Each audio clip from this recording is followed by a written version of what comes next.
bugoye burangwa n'amarira menshi ndetse n'agahinda, kurira abapfa nyuma y'igihe gito nawe ukaririrwa, urupfu ntirugira icyo rwunguka, mbega imbaraga ziri mu bugome. Ndagaruka nkibaza mu mutima, abadatinya urupfu babikuye he? Iyo urupfu rukomye umurindi, benshi tugira ubwoba. Bareba imiryango basiga, bakareba imitungo basiga, nyamara ni bake cyane bareba nyuma y'urupfu.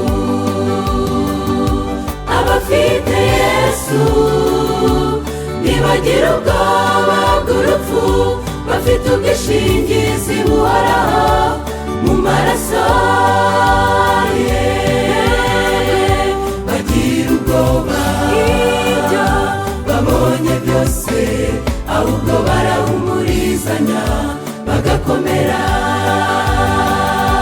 Abafite Yesu ntibagira ubwoba bw'urupfu, bafite ubwishingizi buhoraho mu maraso ye.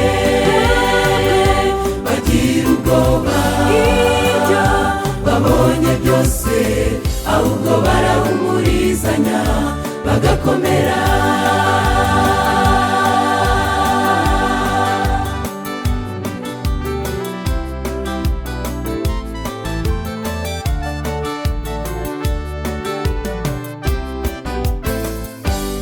Umusaza Simiyoni ahabwa isezerano ko atazapfa atarabona umucunguzi.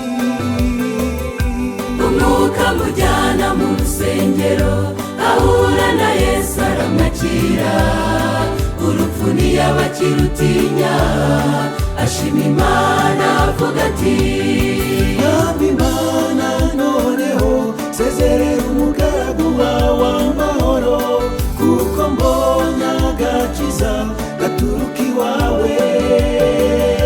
natwe Mana muri iki gihe nizo mbaraga dukeneye, kugira ngo tubashe kunesha umwanzi udushuka. Abafite Yesu ntibagira ubwoba bw'urupfu, bafite ubwishingizi buhoraho mu maraso ye.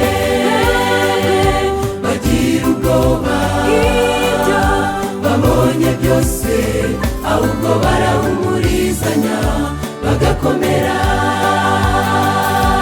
Abafite Yesu ntibagira ubwoba bw'urupfu, bafite ubwishingizi buhoraho mu maraso ye. Bagira ubwoba ibyo babonye byose, ahubwo barahumurizanya bagakomera.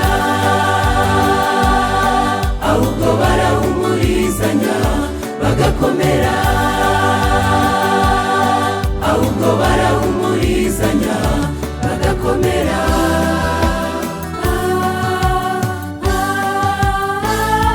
Abafite Yesu ntibagira ubwoba bw'urupfu, bafite ubwishingizi buhoraho mu maraso ye. Bagira ubwoba ibyo babonye byose, ahubwo barahumurizanya bagakomera.